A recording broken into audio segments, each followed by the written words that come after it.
Are you constantly stuck in that frustrating "what are we" limbo? Wondering if he's ever going to get serious? Do his hot and cold games leave you feeling confused and undervalued?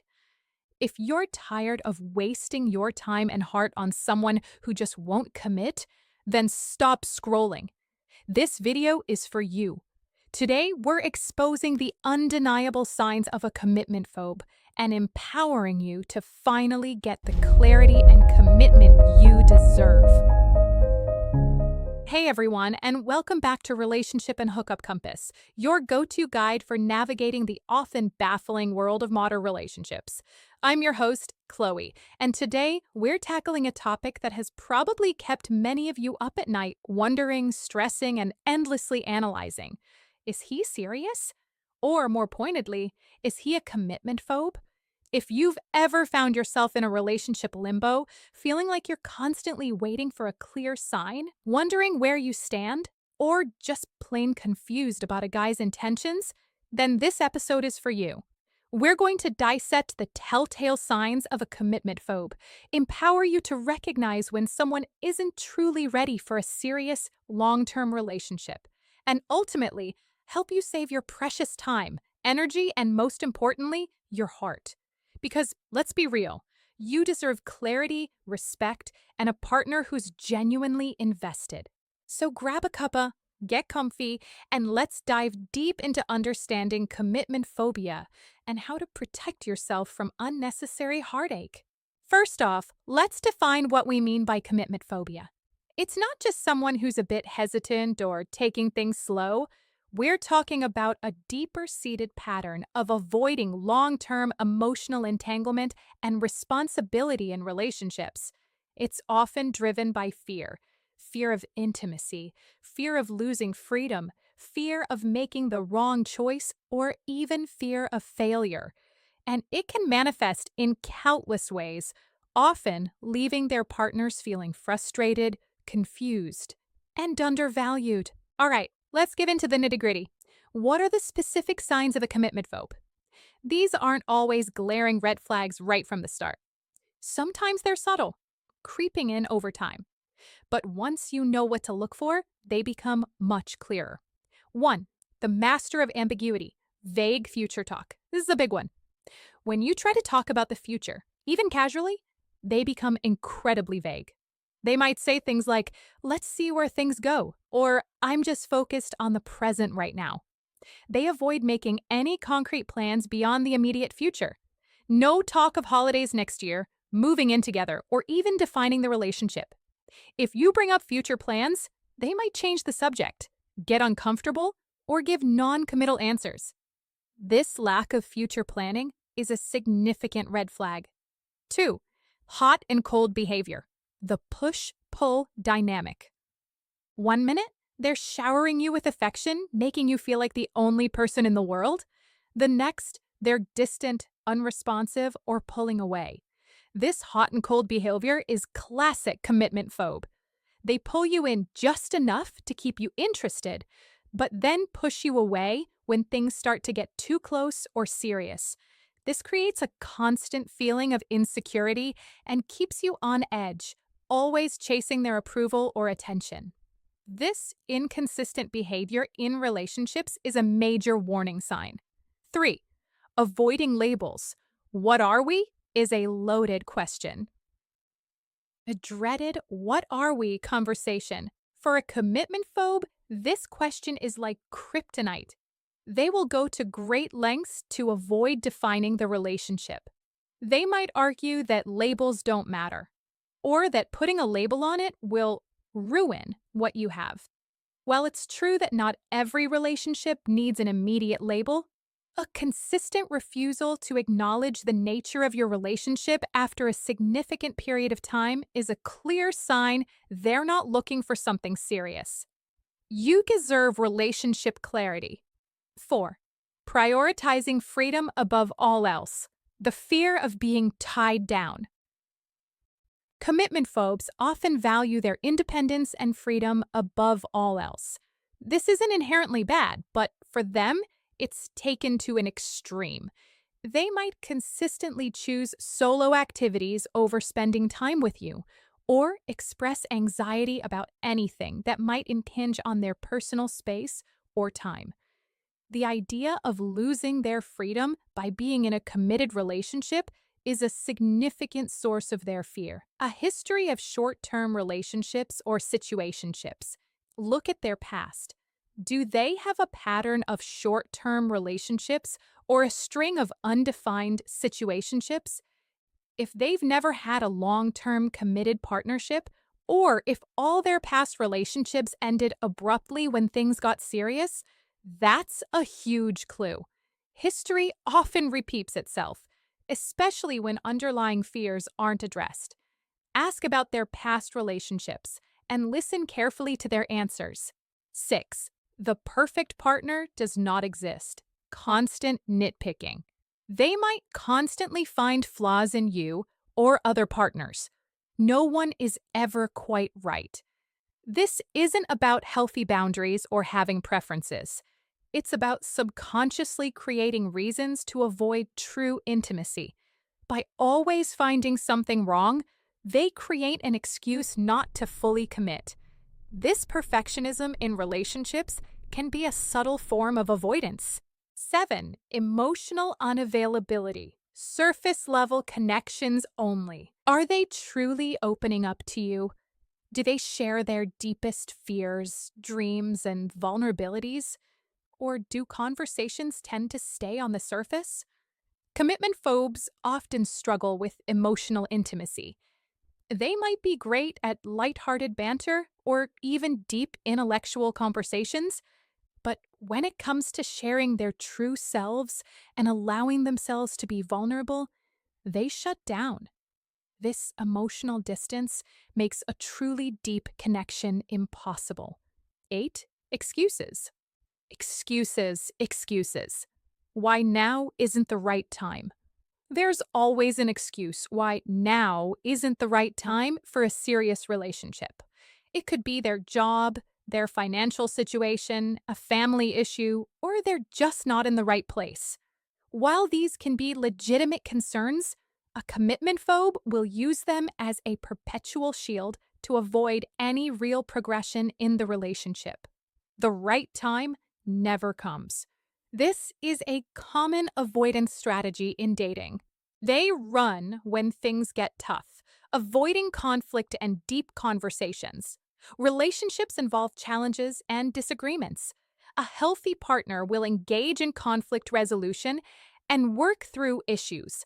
A commitment phobe, however, might disappear or become incredibly distant when things get tough or when a serious conversation needs to happen. They prefer to avoid uncomfortable emotions or situations that might lead to deeper commitment. This avoidance of conflict is a significant red flag. 10. You're doing all the initiating. Effort imbalance. Do you feel like you're always the one reaching out, making plans, or trying to move things forward? If the effort in the relationship is consistently imbalanced, with you doing all the initiating, it's a sign they're not as invested. A person who wants a serious relationship will actively participate in its growth. This one-sided effort is draining and unsustainable. It's important to remember that commitment phobia isn't about being a bad person. It's often rooted in deeper psychological factors. Past trauma, previous painful relationships, betrayal, or even childhood abandonment can lead to a fear of getting hurt again. Fear of loss. Committing means taking a risk, and the fear of losing what they've built or losing their partner can be paralyzing. Unrealistic expectations. Some people have an idealized view of relationships, believing they need to find a perfect person, which makes commitment impossible. Attachment issues. Often, commitment phobes have an avoidant attachment style, stemming from early childhood experiences where their emotional needs weren't consistently met. They learn to be self-reliant and suppress emotional vulnerability. Lack of self-worth. Sometimes, people fear commitment because they don't believe they are worthy of love or a stable relationship. leading them to sabotage good things. Understanding these root causes can help you have empathy, but it doesn't mean you should enable their behavior or sacrifice your own well-being. Your job isn't to fix them. So, you've recognized some of these signs of commitment phobia in your partner or someone you're dating. What now? This is the crucial part where you take control of your narrative and protect yourself. 1. Acknowledge and validate your feelings. First, acknowledge what you're seeing and how it makes you feel. It's frustrating, it's confusing, and it's okay to feel that way.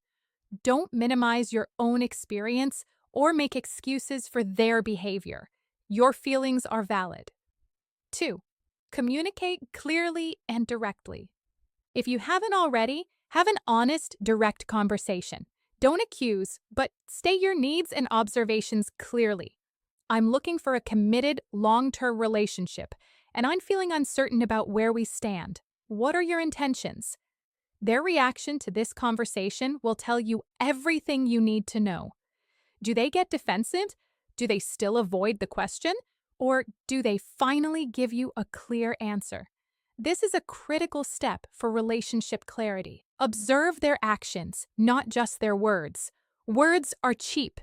Pay attention to what they do. Do their actions align with any verbal assurances they might give? If they say they want a future with you, but continue to avoid defining the relationship or making plans, their actions speak louder than their words. This is about recognizing true intentions. 4. Set boundaries and stick to them. This is paramount. Decide what you need in a relationship and what you're willing to tolerate. If they can't meet your need for commitment and clarity, then you need to create boundaries. This might mean limiting your time with them or even pulling back entirely. You are teaching them how to treat you. Setting healthy relationship boundaries is empowering. 5. Don't try to fix them or wait for them to change. This is perhaps the hardest pill to swallow. You cannot change a commitment phobe. They have to want to change themselves, and that often requires deep self-reflection and often professional help. Waiting around for them to suddenly be ready is a recipe for prolonged heartache and wasted years. Your love alone is not enough to make them overcome their fears. Focus on self-preservation in relationships. 6. Prioritize yourself and your happiness. Your happiness and well-being should be your top priority. If a relationship is causing you constant anxiety, confusion, and sadness, it's not serving you. You deserve a partner who is enthusiastic, clear, and eager to build a future with you. This might mean making the difficult decision to walk away, even if you care deeply for them. This is about knowing your worth in dating. Seek support. Talk to trusted friends, family, or even a therapist. Getting an outside perspective can be incredibly helpful in processing your feelings and making difficult decisions. Don't go through this alone. Walking away from someone you care about, even when they're not right for you, is incredibly difficult. It can feel like a failure or a loss. But I want you to reframe that. It's not a failure. It's an act of self-respect and self-love. It's about choosing a future where you are valued, respected, and truly seen. Think about the time you could be investing in a relationship with someone who is ready, someone who does want to build a future, someone who is excited to call you their partner.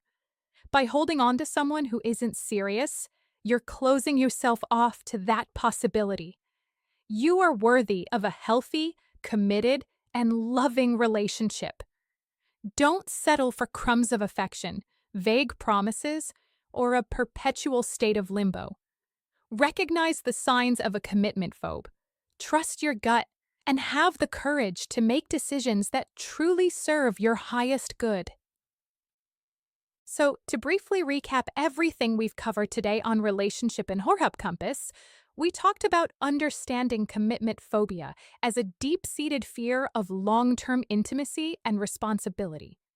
We then dissected the 10 key signs to look out for: vague future talk and avoiding concrete plans, hot and cold behavior, the constant push-pull, avoiding labels and defining the relationship, prioritizing freedom above all else, a history of short-term relationships or situationships, constant nitpicking and finding flaws to avoid commitment, emotional unavailability and surface-level connections, endless excuses why now isn't the right time, running away from conflict or deep conversations, effort imbalance with you doing all the initiating. We touched on the root causes like past trauma, fear of loss, unrealistic expectations, and avoidant attachment styles. And most importantly, we discussed what you can do. Validate your feelings, communicate clearly, observe actions over worries. Set firm boundaries. Don't try to fix them. Prioritize your happiness. Seek support. Remember, knowing how to spot a commitment phobe isn't about blaming. It's about empowering yourself to make informed decisions and save your time and heart from unnecessary pain. You deserve clarity and a truly committed partner. That's it for this episode of Relationship and Hookup Compass. I hope this deep dive helps you navigate your dating life with more confidence and clarity. If you found this helpful, please give this video a thumbs up, subscribe to the channel, and hit that notification bell so you don't miss our next episode. And I'd love to hear your experiences in the comments below. Have you ever dated a commitment phobe? What were your signs? All right, legends. If you got some value from this chat, smash that like button to show some love. And hey, we want to hear from you. And if you haven't already, what are you doing? Hit subscribe and tap the bell icon so you never miss a juicy wisdom of our love, dating, and relationship talks. Trust me, you're going to want to be here for what's coming next. Also, don't forget to share it with a sister, your younger self, who needs this. Thanks so much for